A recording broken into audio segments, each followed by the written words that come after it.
Hey guys, welcome to my channel. I'm so sorry this video is very late. This was like midterms week. I don't know if it was midterms, but I seriously had 4 tests in a row this week. So I had to do that instead.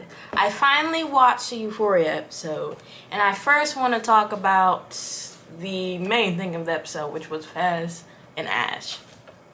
The episode starts off with Fez, he's about to leave, but then he's sensing some type of tension in the room.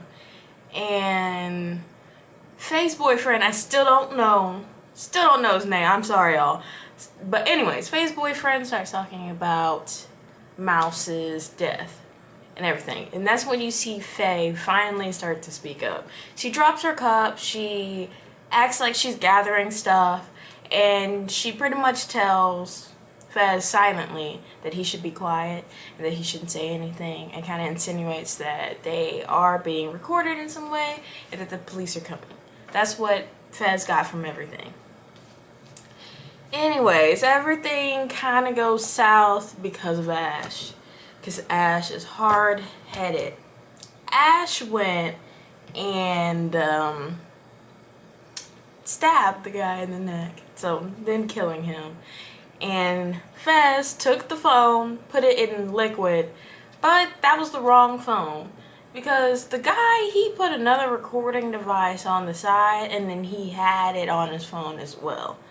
So, But anyways, they dumped the wrong phone, and Fez tells Ash to go clean himself up and go outside and surrender.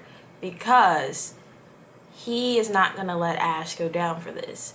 Fez tells him that he's the one who did the stabbing, and Ash should be quiet about it, and saying that he doesn't want Ash to be in trouble. Instead of going and taking this advice and going to clean himself up and make himself look somewhat presentable and going outside, Ash decides to get like 10 different guns and go in the bathroom. He's fighting with Fez. Fez is telling him, please don't do this. You have to get out now. You have to go to the door, surrender, and everything like that. He decides not to. He hits Fez to get him out of his way, closes the door, and that's that. Then we see Faye, and she's looking at the cameras that they have pointed all around their house, and she's seeing the camera move upwards, and she knew at that point that the police were about to come in. Seconds later, the police come in. Fez is at the door, yelling at Ash, telling him to open the door so that he won't get hurt by the police. But he won't, obviously. Police come down. They tell Fez to drop the knife that he had. He drops it. And then the shooting starts.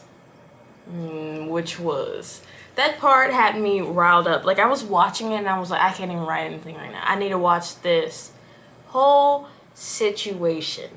And I understood why he did it, because I understand Ash's character. Ash's character had pretty much grown up in this mentality, like a beast mentality of that he has to finish what he started.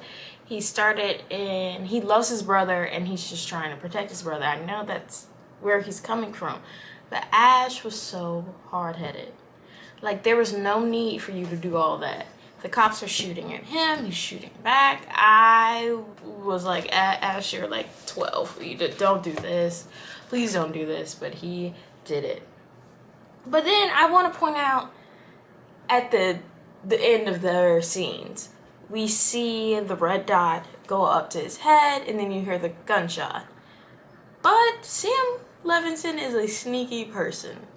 So I'm starting to wonder, did he actually die, or did they just point it at him and shoot somewhere else? And I'm only saying this because we never actually saw him on the ground. We never actually saw him dead. We just heard the gunshot. And when it comes to TV, especially TV of this caliber, if you didn't see it, it probably didn't happen. So I want to see. And there's interviews with Javon Walton, who plays Ash, saying that maybe Ash does have a chance of being in season 3. And maybe he does. We didn't see it. That's my only thing. We didn't see it. We saw Fez get shot in the stomach, abdominal region. But other than that, we didn't see Ash actually get hurt. We just heard the shot. Anyway, we'll see how that goes, since we won't be getting an episode until like what, 2024. I just realized y'all see my unmade bed. Anyways, we're gonna talk about Cassie, because Cassie is Cassie. Cassie stomped herself up onto that stage, trying to fight the actress in there. She started yelling at Lexi and almost ruined the whole thing, and it was so funny. Suze was like in the crowd, like what's going to happen? As soon as she saw Cassie stomping down the stage, she was concerned. And when all that crap happened, Suze got on the stage trying to break up the fight and everything, and Maddie had to get in the fight, as she should. She should have gotten in that fight. She went up on that stage. Kat was running behind her. BB was running behind her.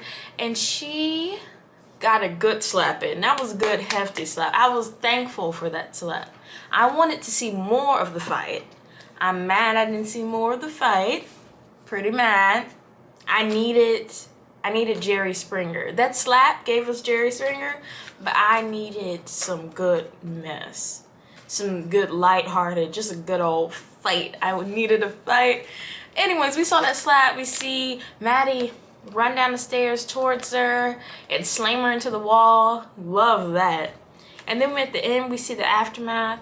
And even though I wanted to see more of a fight, I am happy that Cassie's nose was bleeding and her hair was messed up. I was like, all right, you did something, Maddie. And then Cassie starts talking about how the sad thing is that Nate already broke up with her. And what else did you expect? But anyways, Maddie pretty much says it's not over. She knows Nate. He does this a lot. He freaks out, breaks up. Then suddenly he's on his knees saying, oh, I want you, I want you.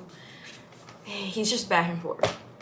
Anyways, talking about Nate. Midway through the episode, we see Nate. And why did I forget Nate was a person in the show? And we see Kyle. And I also forgot he was a person in the show. But anyways, long story short, Nate has always been scared of his father and always been scared that he would do something to him like he did to the people on the tapes. Which is sad, which is devastating. And on top of that, I'm like, what else has Cal done that would lead you to believe he would do that to you? That's the part. Like, what has he done that... I feel like if you knew your dad was having some type of affair with anyone, even if it was rough, you wouldn't automatically assume that they would do it to you.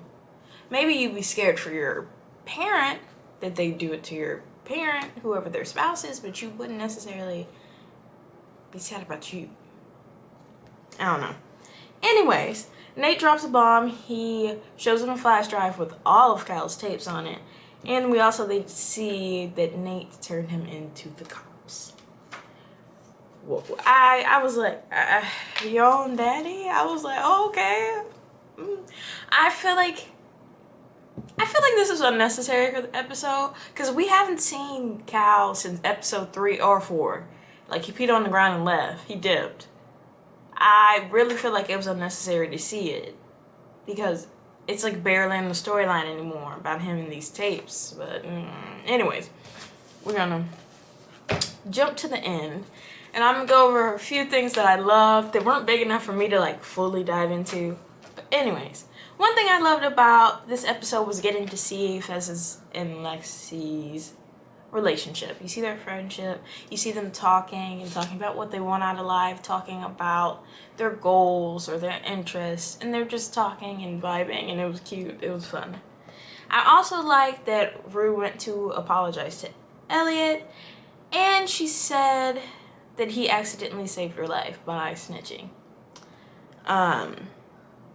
And they also come to the conclusion that it's probably not the best thing for them to be friends, simply because they aren't too good for each other. They enable each other. They drive each other to be worse people.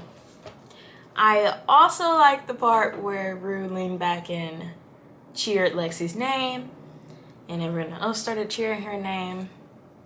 And I like that Rue realized that she needed to be her own person, and that she needed to distance herself from Jules. I was about to call her Rules. Distance herself from Jules because she needs to focus solely on herself. She needs to learn how to love herself. She needs to learn how to be her own person, not dependent on another.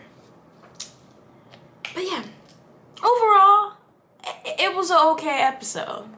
It was okay. I need more episodes. This is not how you... Well, let me just say this. I don't think this episode was as good as last season's finale episode. This episode truthfully didn't leave me wanting too much more. It didn't leave me wanting, like, too much more.